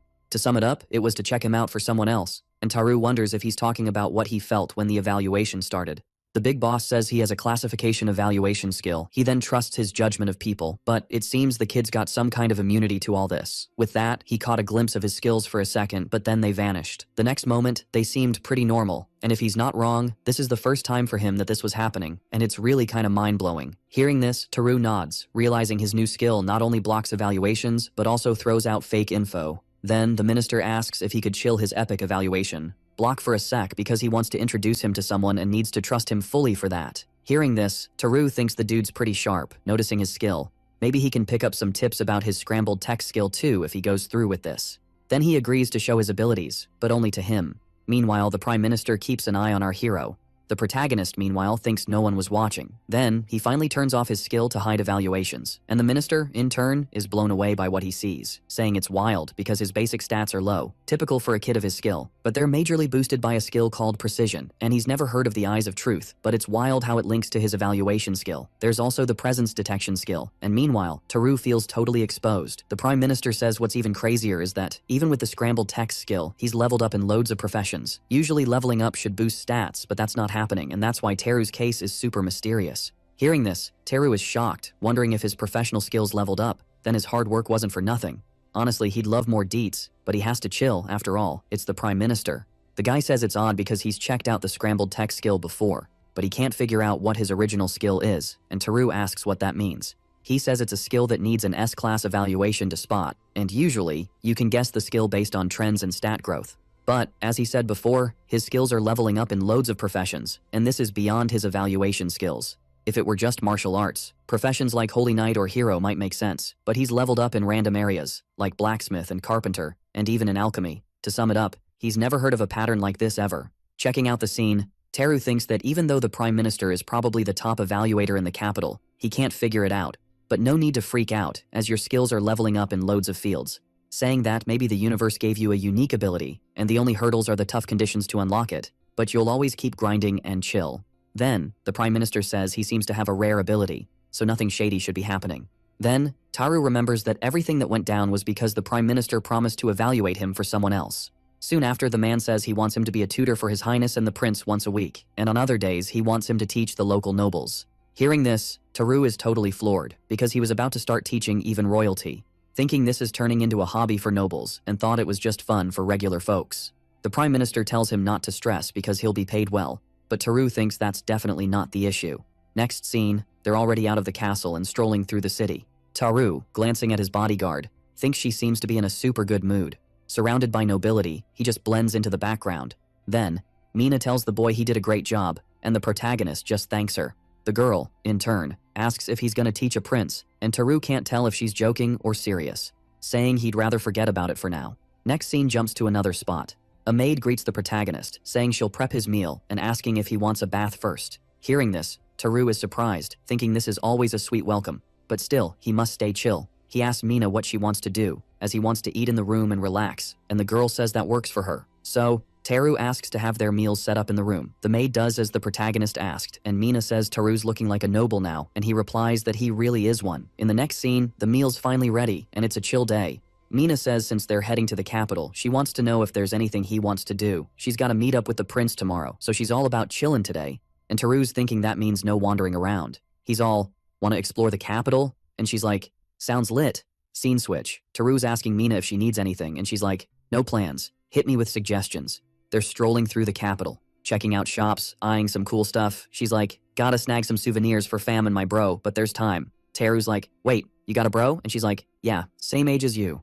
Long story short, he's a mega fan, always dreaming of adventuring like Teru, especially after those puppet shows. He even acts out the scene where Teru dodged debt with copper coins, and Teru's like, did that story go viral too?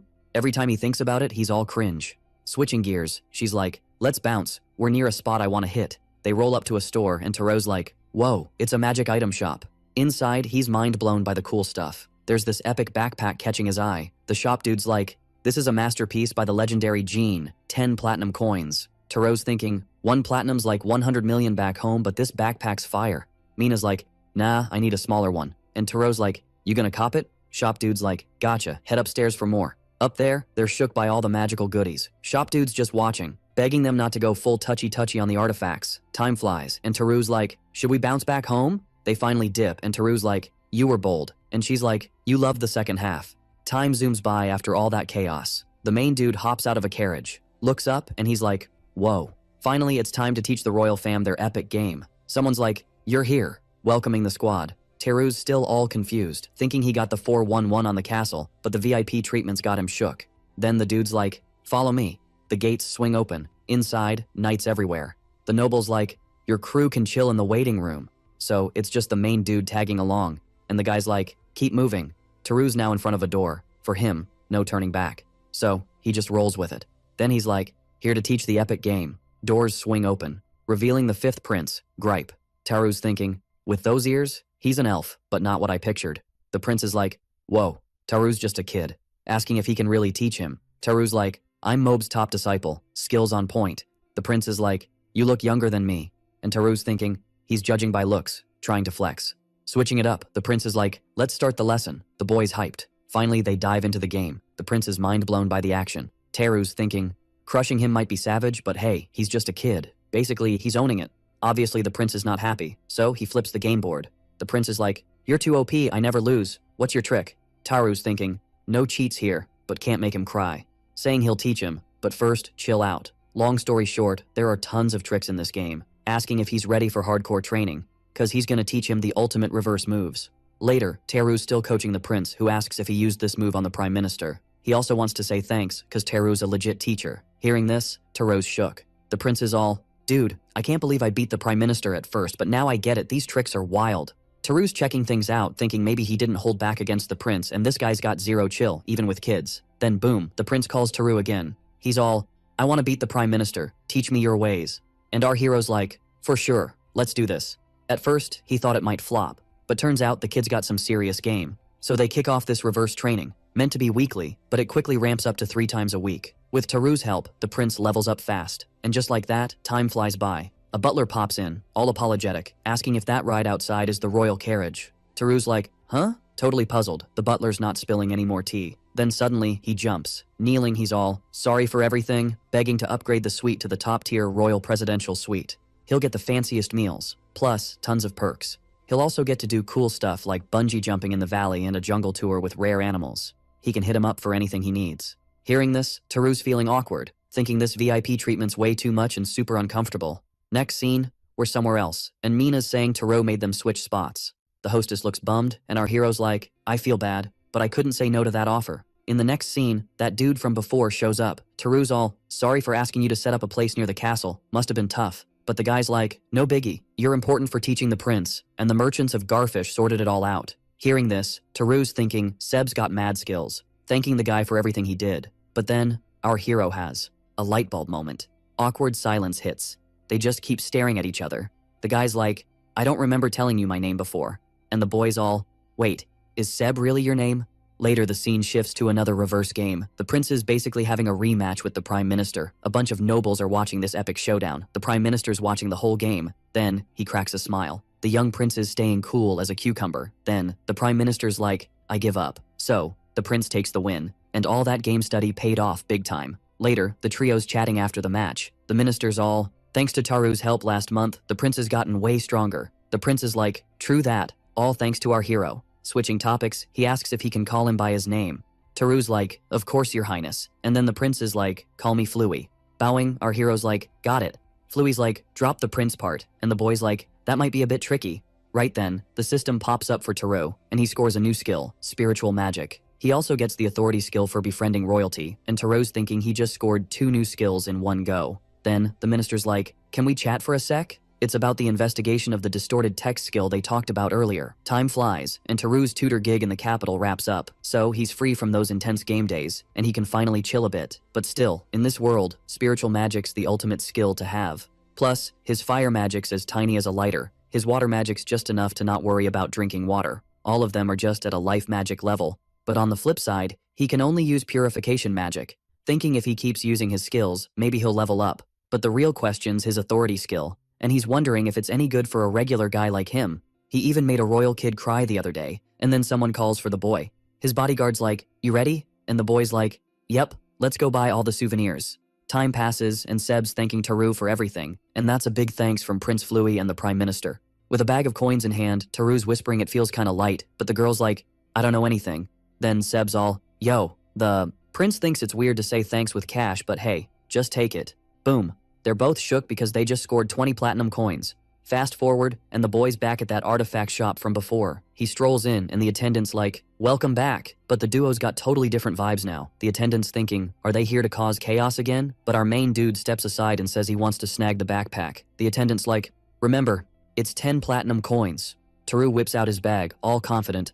I'm buying it for sure. The attendant glances over. The other beast's like, I got this. He grabs the key, starts unlocking, thinking, people say they'll buy, then try to swipe it after disabling the magic. Maybe these guys are the same. But Taru's like, nah, here's the coin, paying up now. The attendants are floored. How'd a kid get all that cash? The hero's like, also want that small magic storage bag, can I get a discount? Mina's like, wasn't planning on buying that, but Taru's all, it's a special bonus. She's like, it's a platinum coin, can't take it. But Taru's like, come on, you worked hard with me for a month, let me do this. Mina's got no choice, thanks him, and takes it as her reward, no fuss.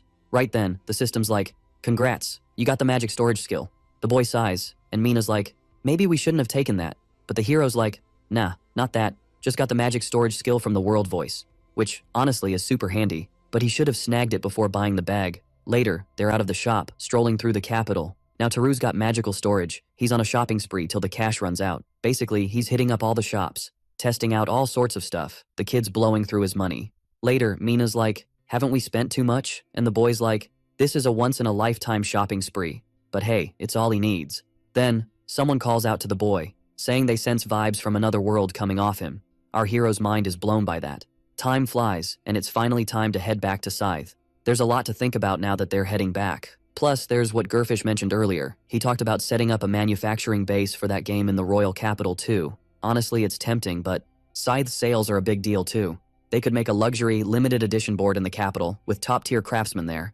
The guy's like, yeah, capital nobles would totally want limited editions. So, it's a done deal, and he's pumped to work with Taru. Next scene, the guy's asking if he's sure about getting that valuable item.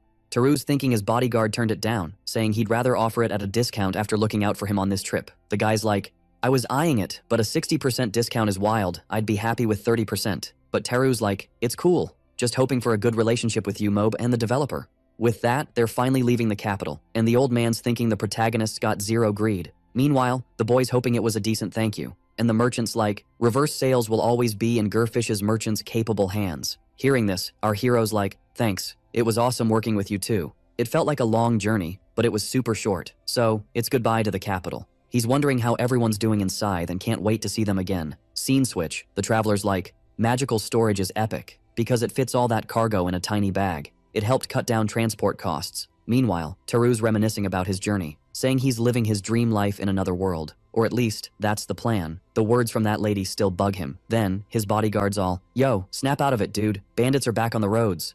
Teru's like, "Are they the same bandits we ran into before?" She's all, "Not sure. Deets are sketchy." But turns out, it was no biggie. And our hero's all, "It's 'cause I look so fierce, right?" Then Mina's like, "Gotta hit up the guild, peace out," waving goodbye to the squad.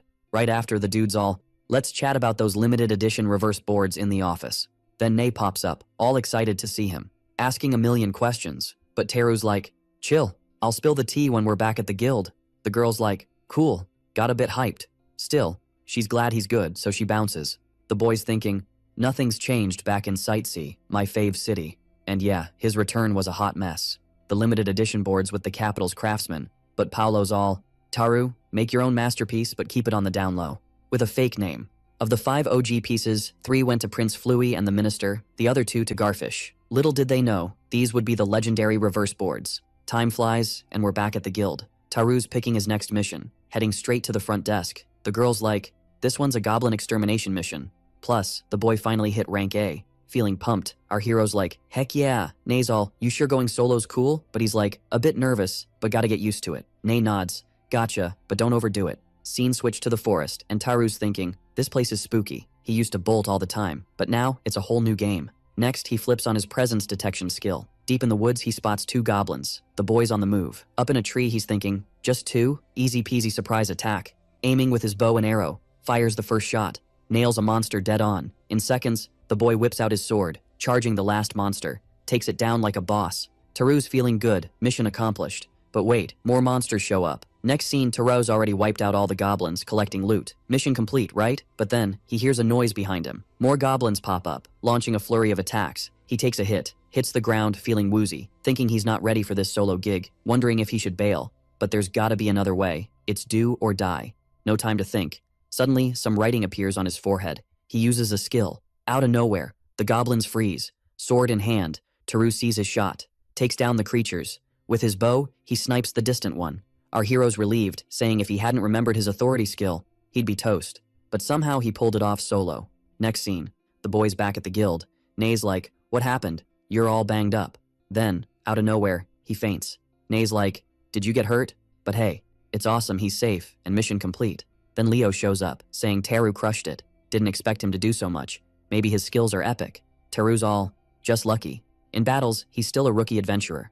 Leo's quiet for a sec. Then he's like, "Sometimes luck's how adventurers level up, it's key." Switching gears, Nay's like, "Got a new letter for you."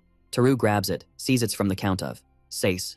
Scene shift to the Count's mansion. The dude in front of him's like, "You really Taru?" Our boy bows. "Yep, that's me." Thinking this guy's got a serious vibe, and he's not feeling this sitch. Then the guy's like, "There's one reason you're here, I want you as my reverse mentor." Among the fancy folks in the capital, everyone knows this dude's name. He's famous for being a reverse master, whatever that means. He's also tight with the 5th prince and the minister, living in their hood. So he figured, why not meet him face to face? He's hoping the guy might want to be his game coach. Taru's all in, thinking it's best to jump in and avoid any drama. Time flies, and now our hero's teaching the guy, thinking it's a solid start. All chill for now. Next scene, boom, guild hall action. Leo's rallying all the adventurers. Taru's there too, curious about the buzz. Nay spills the tea. Emissions come in from the capital for all guilds. Our hero's like, "Sounds major. What's the scoop?" The girl says it's a mission to bust some road bandits. Taru's wondering if they're the same ones from their trip to the capital. Soon, the guild leader calls up our hero, saying their guild's in on the bandit-busting mission. First up, escort teams, rolling out in 3s. The squad greets our hero, Taru, saying hey back, thinks it's a temp team, but he's always wanted this. The dude behind asks if Taru's got presence detection, and he's like, yeah, but how'd you know? So they gotta have a strategy sesh. They'll gather intel by hitting up villages where bandits have been spotted. Using Sheik's smooth talking and Satu's presence detection, once they pinpoint the spot, mission complete. He'll also use his scouting skills to scope out their base. And just like that, the strategy sesh goes off without a hitch. They're rolling out tomorrow morning, first team mission, let's go. Fast forward 3 days, it's a rainy night, and someone's telling the squad to halt, asking who they are. The hooded dude says they got lost chasing monsters, asking if they can crash from the rain. Taru's there too, whispering, they're super cautious. The other guy's like, we won't freeload, we can pay. But he doesn't sound too sure. Still, he agrees. But they gotta stay at the shed's edge, no village entry. Another dude pops up asking who these folks are, warning them not to try anything funny. Hearing that voice, the heroes, like, no way. Because it's his dad? What? Wondering why his dad's bringing strangers to this sketchy village. He's got a bad vibe about all this. Then, he tells his crew his dad's there. The other guy's like, the one who was a jerk to you? Teru, hood up, says, yep. Meanwhile, the dad's eyeing the group. His buddy says the village seems shady, and the other dude's like, let's bounce for now. So the guy's like, rain's not stopping. Let's call it a day. It's risky with monsters at night. Asking for a discount on the shelter fee. Just 3 silver coins deal. Hearing this, the boy's like, gotta make a deal. There's a lot going on, and the village vibe with Teru's dad is part of it. It confirms the village is the bandit hideout. Scene switch, brown-haired dudes worried they'd get caught negotiating the shelter fee. Being generous keeps them happy and off the radar. Hearing this, the two are shook, and Teru thinks the guy's a negotiation pro. Scene switch to a carriage. The hero's cruise nearby. His buddy says his skill picked up enemies, and they're on the move. Brown-haired dude's like, they spotted us fast, faster than expected. Switching gears, he asks if that's really his dad, and Teru's like, no doubt. Meanwhile, the guy's racing on a horse. Teru's like, he's on edge, maybe dad snitched. His buddy's like, either way, we gotta head back to the kingdom of Sais. Taking the main road's risky, might get surrounded. If they can hustle through the forest and scale the mountains by night, they might just ditch those pesky pursuers. The scoop about the bandits' hideout that the trio uncovered got sent out on horseback to nearby areas, pronto. All this to kick off a massive extermination mission, with all the guild branches teaming up, and the Sais branch was buzzing with prep. Scene switch to the guild hall, where Teru's begging to join in, cause his dad's mixed up in this mess. Thinking he can't mess things up more for everyone. Leo hears him out, stays quiet, but shockingly gives the nod to the kid's request. Long story short, this was Teru's first big mission, and it was about to kick off. On Extermination Day, before the sun even thought about rising, adventurers were rolling in one by one. The dude with the headband says he'll break down the plan. They'll split into 2 squads, sneak up on the fortress from the back, save any hostages, and the rest will storm the village. On cue to catch the bandits off guard. During the search, thanks to the rain, Teru and his crew missed that the village was fenced in and had watchtowers like a mini castle. Our hero got put on the fortress assault team cause he's a beast with a bow and can go full ninja mode. In the heat of battle, the kid thinks they gotta take out the lookout. Quickly whips out his bow and arrow, nails his target dead on, and down goes the lookout from the tower. Headband dude already signals to charge ahead. The squad keeps pushing towards the fortress. Meanwhile, the main guy's got something on his mind, thinking that, even if they're bandits, it's his first time taking someone out. Right after, their leader says no backing down. But Teru's all, it's cool, we're good. He needs to zero in on today's mission. Next scene, the crew's starting to scale the fortress wall. Seeing this, our hero busts out a skill. His epic storage ability. Meanwhile, soldiers are duking it out, and their leader's like, how'd they break in so easy? Telling them to gear up. Meanwhile, Mina's taking down some soldiers. Right then, a fire attack lands near her. There were some backup mages too, and the guy with the hat says that'll mess with the enemy's morale. In the chaos, Teru realizes he's out of arrows. So he switches to his earth spirit powers, using it to smack the foes ahead. The enemy general's like, we're outnumbered, telling them to surround and take him down, but in no time, the fortress was already theirs, leaving just the general, but he's all, don't underestimate me, I'm a beast with a sword too. But right then, someone blocks his view. Mina, seizing the moment, lands a kick on the general. And just like that, he's toast. The duo thanks the main guy for the assist. Our boy just flashes a grin. And with that, the fortress was totally theirs. Teru's skills got mad respect, and he started helping out in temp teams. During this time, he kept getting letters from the Baron of Sais wanting him on board. Still, he kept saying no, loving his adventurer life. Until one day, something wild happened. A soldier showed up with the Baron's orders, asking if Teru was around. Loads of soldiers were at the adventurer's hall door, again, asking if Teru was there. The adventurers pop up, saying he can't just barge in, but the soldier orders them to step aside. Then, the guild leader shows up, asking what's the deal. As Teru's feats got famous, the Viscount of Sais kept sending messengers to make him a vassal. Leo was ticked at the Viscount's pushiness and turned down the offer, saying Teru was key to his guild. So the guy sent a messenger straight to the main dude, tempting him with a fancy life. Still, the kid kept saying no, but the guy said he'd regret it, wasting the Viscount's generosity. For Teru, this was getting super annoying. Scene jumps back to now, with Leo asking how it got this messy. The soldiers stay put. The elder says the Viscount heard about the young adventurer who wasn't feeling his terms and got all insulted and mad. To sum it up, a beef cause an adventurer was more popular than the Viscount in town. Plus, the messenger claimed he dissed him, causing this chaos. Meanwhile, Teru's clueless, thinking he turned it down nicely, and Leo says the main guy can't diss people. If they heard what was really said, they'd know he's not that type. The man says he gets it, but still, the Viscount's not getting it. Leo's all, yo, I'm gonna chat with the Viscount myself, no cap. Telling them to bounce before things get even messier. The dude nods, gets it, and they dip. Watching it all, Teru's thinking, man, hope this sorts itself out. But nah, the whole city's buzzing with drama. Everyone knows the kid's a hero, even got a puppet show about him, total legend vibes. Still, some haters out there, causing beef in Sais. Nay's like, chill dude, don't stress. But he's thinking, this is way bigger than I thought.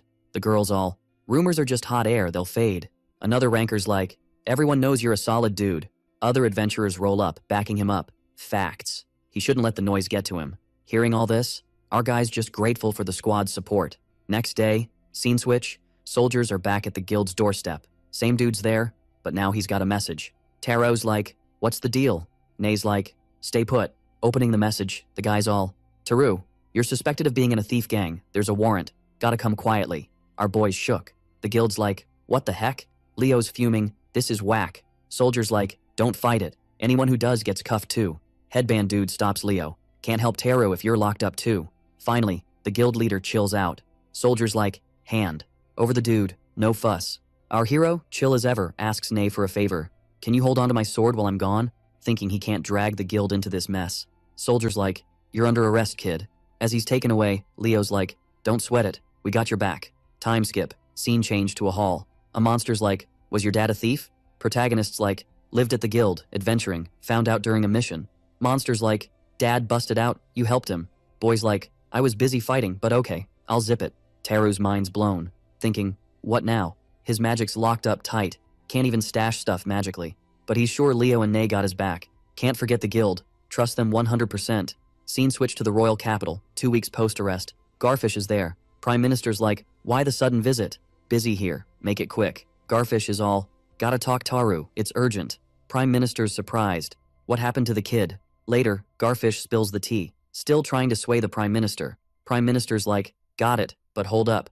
Seems like they got a loop in the king. Garfish is shook, don't ask him yet. Prime Minister's like, not that easy. Stuff should be sorted locally. Plus, the Viscounts in Marquis Haragura's squad. Garfish is like, so they're against us and the king? Prime Minister's like, yup, and lots of nobles love the drama. Gotta rally them for a petition. They'll also get the queen and Prince Flui involved. Garfish is stunned about the prince. And so the kid's arrest turned into a huge deal, shaking up the nobles. Now it's threatening to rock the power scene. Asana heads somewhere else. The prince heard it all. This is wild. Other dudes like, crazy to go straight to the king, skipping his bros. Prince is like, true, gotta chat with them first, and ask mom for backup. And just like that, the epic reverse game with the prince, prime minister, and Taru's saga became palace gossip. Soon, the king himself stepped in to handle it. The scene flips to Taru chilling in a cell, and a soldier pops in, saying chow time. But it's just a sad piece of bread with some mystery slop. The boy lunges for it, starving, but then, hold up, he realizes something. There's poison in the grub, and he's thinking maybe confessing would have been smarter. Right then, a system pops up, gifting him a new skill. Boom, resistance to status ailments and recovery from nasty diseases. Taru's like, is this what the seer was on about with that fate stuff? She did say he had vibes from another world after all. Plus, she sensed that hero essence in his fortune. Basically, destiny's got him pegged to save the world. His skills were clutch before. Back then, he thought it was overhyped, but maybe now's the time. If it's really his destiny, he can't be stuck here forever. So, almost 3 months roll by with Taru locked up. The Viscounts in a meeting with the king, all smiles, saying it's an honor to be called up. He's always in a good mood, which the king digs. Then the king's like, you probably know why you're here today, but the dude's playing dumb. The king spills the tea that rumors say he locked up an innocent kid. Basically, it's a reverse doctor situation with false charges. The count's freaking out inside. The king also mentions he's been bombarded with appeals for the kid's release, causing a headache. The count's just standing there, speechless. The king asks what he thinks, but the guy's got nothing to say. The king's like, it's your turf, run it how you want. But there's a catch. There have been loads of protests, so he can't just ignore it. Meanwhile, the count's scrambling for an excuse. He claims he realized the kid's innocence and started the release process. Bowing, he begs for 1,000 pardons for the mess he caused. Later, the chaos wraps up with the count getting busted. Everyone knew he was lying through his teeth. And finally, Taru's innocence is proven. Then the king asks if that's cool with him. Greto's like, just voicing my concerns, no beef with the count. Soon after, the prince thanks his dad too. And that's how Taru's prison saga, even involving the king, wraps up. Time skips ahead, and the guild hears Taru's finally free. The boy's heading home at last. When he walks in, the whole guild's buzzing. Nay gets all emotional seeing him. He's still pretty beat up from the prison ordeal. Then, the girl hugs him, welcoming him back. With tears streaming, the boy says he's finally home. As time ticks on, the Baron's tyranny gets slammed by the Adventurers Guild. And the trade guilds, even the Garfish merchants, join in. But since the dude's a feudal lord, public reactions are muted. The scene jumps to another spot with someone patching up the hero. The doc's like, you need some chill time, our heroes, stoked to crash in a comfy bed. Nay's still hyped he's back. Then, Leo jokes that if he's cracking jokes, he's good. The scene shifts again, and as time flies, Taru's bouncing back, hitting sword training. Then the system's back, dropping a super regeneration skill. Pumped, our heroes learn something epic. Thinking about Scythe, it's payback time. Scene switch, and Nay and Leo are hanging with the boy. Leo's like, Taru's bought a ton of stuff again, all from the capital. Nay's curious about his plan with all these ingredients. He says he thought of a new dish for the inn's menu while in the capital. He wants everyone to try it. Hearing this, the two look skeptical. Taru's calling it curry rice. It's a dish that'll blow minds. Nay's curious about the recipe. Taru's like, he remembers eating it, but the ingredient combo's fuzzy. A month zooms by and making curry powders a wild ride. The kitchen's filled with spice smells, sparking complaints. After sweat, tears, and runny noses, it finally clicks. The boys whipped up curry in a medieval world, and the dish? Total fire. After chatting with the innkeeper, they decided Taru would bankroll the tavern's glow-up into a curry specialty spot. Boom, it opened to the public, and it was a total hit. Then, Leo mentioned starting from rank G was a must. Rules are rules, you know? Taru's all chill, saying he couldn't take missions for over 5 months, and that's just facts. Switching gears, Nay wonders if using just his first name was cool. Taru's like, nah, not feeling his dad's last name, too many bandit vibes, and it's already famous with the nobles and royals. Plus, he just wants to roll as Taru. Nay hears this and is like, decision made. Our dude stays quiet. Soon after, they chat about the inn's chill vibes. Leo's like, we've talked about taking the inn's profits. You sure you're cool with that? Taru's like, yup, need cash for the move. Hearing this, the guild leader gets all thoughtful, saying if he's down, they'll buy it. And then there's the curry shop. But Leo's like, nope, not for sale. It's Taru's baby, they'll run it, but he keeps the rights. They set it up so he can get the shop's funds from any guild spot. Hearing this, our hero's all touched, thanking them big time, but the leader's like, no need, remember what we said when we first met? With that, they threw a massive farewell bash at the Adventurers Guild before Taru bounced. Nay was still feeling it, knowing she wouldn't see him again. Next scene, it's the day for Taru to finally dip. Nay checks if he's got everything, but Taru's all good. Then, Leo asks if he's saying bye to the capital too. The boy's like, yup, and Leo wishes him a safe trip. Nay also sends him off, saying he's gonna crush it. Our boy just bows, super grateful for everything they did. Mina's like, hurry up, and Taru thanks her for the escort to the capital. Taru had chosen to reincarnate in another world. Then he set off on a new adventure, destiny leading the way. Next scene, royal capital vibes. Taru had already said bye to Mina. He's just chilling in the middle of the capital, tons of people around him. Suddenly, a blue aura pops up in front of him. That seer is there too, saying they meet again. Checking things out, she says the boy's got loads of questions. Switching topics, Taru's curious about her prophecy, asking where he should head next.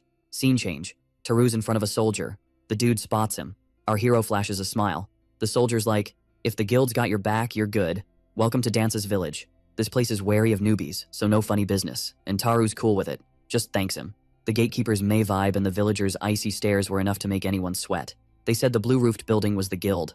Looking around, he finally spots it. At that moment, the receptionist notices someone coming in. Showing his card, Taru says he wants to base his activities here. The girl asks him to hang tight while she checks stuff. Handing back his card, she says he's rank G and should peep the notice board for missions. Seeing this, Taru thinks it's the lamest welcome he's had at an adventurer's guild, asking where the inn is. She says there's just one nameless inn 2 houses down. Arriving there, Taru checks out the place. A woman shows up saying this ain't a playground for kids, but the boy's like, just need a room. The woman asks if he's got the cash, and he says he'll pay up front for 10 nights.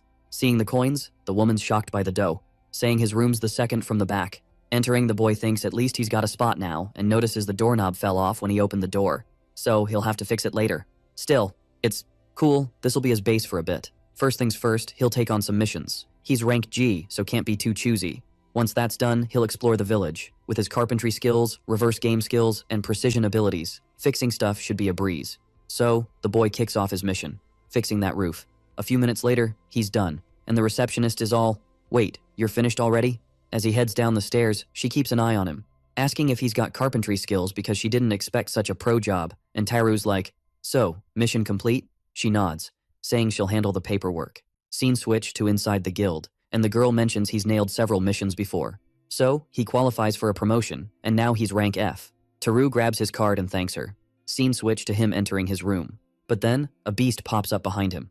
Our hero spots the dude. The beast asks if he's a newbie.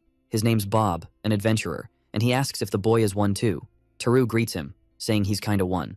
And Bob's like, cool, Can't wait to team up. His room's back there, and he's rank E. Hearing this, Teru says he just got bumped up to rank F. Bob, realizing Teru's new, says if he needs help, he should hit him up for advice. Then he remembers something. Chloe, the receptionist, mentioned Teru did the guild repair mission, saved him a ton of work. Teru nods, thinking he's finally found a nice guy, and tomorrow, he'll tackle rank F missions and give it his all. Scene shift to another day, feels like deja vu as Teru's gathering herbs again.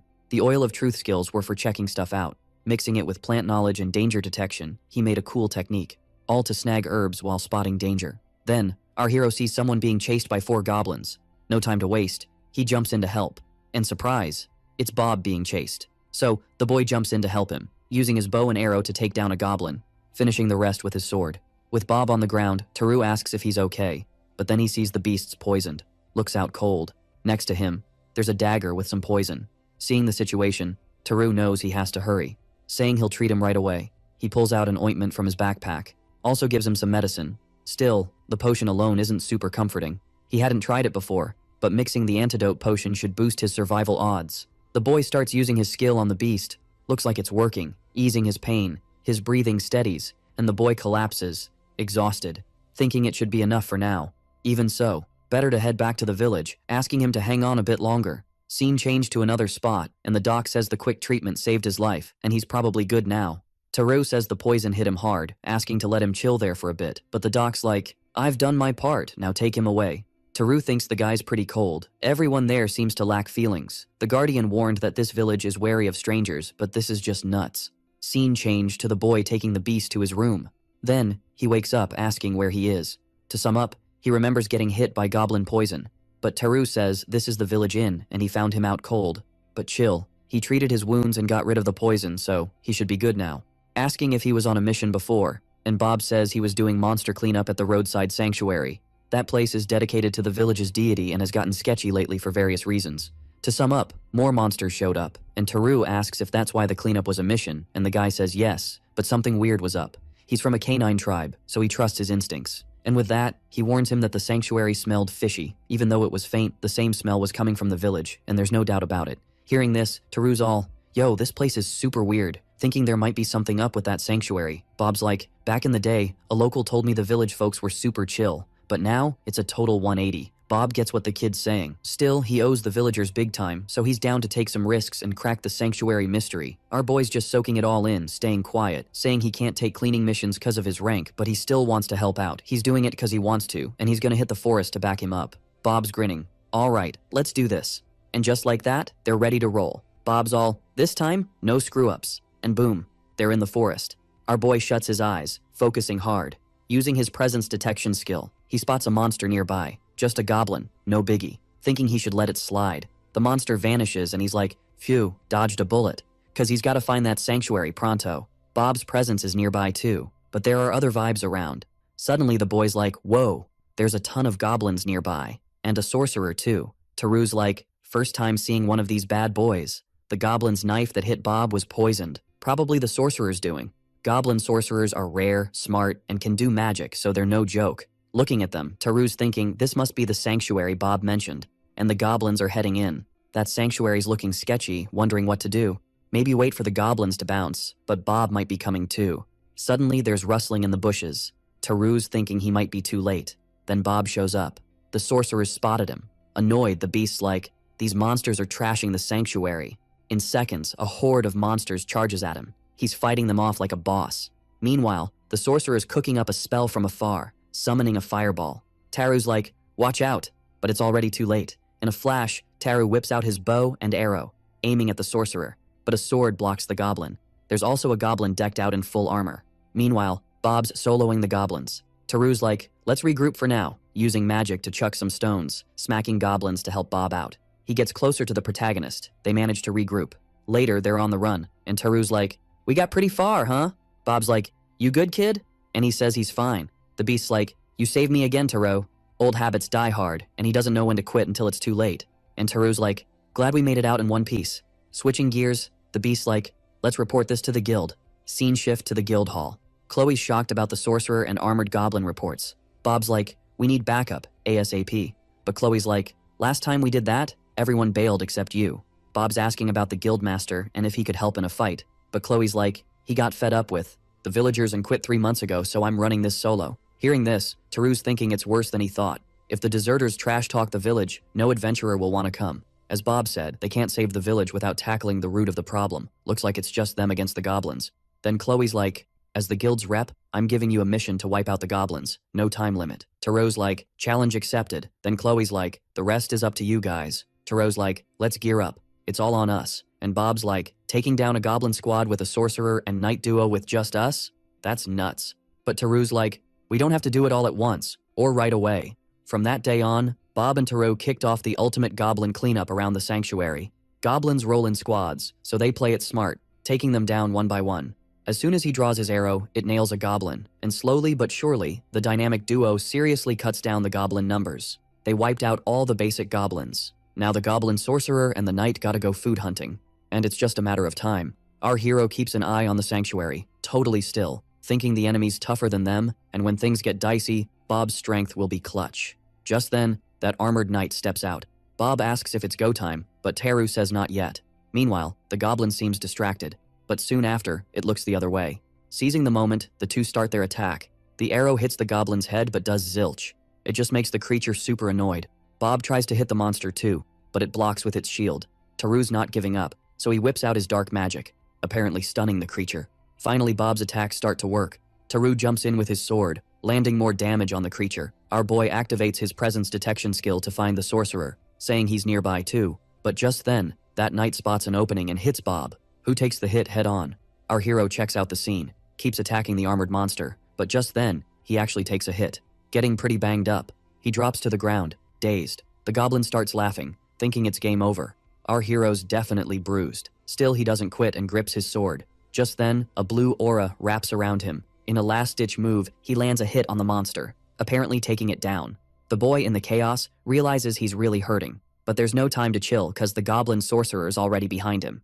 In the middle of it all, Taru uses his super regen ability and heals up completely. The sorcerer's shocked by what he sees, but then he fires up his flame ability while Taru uses his dark magic.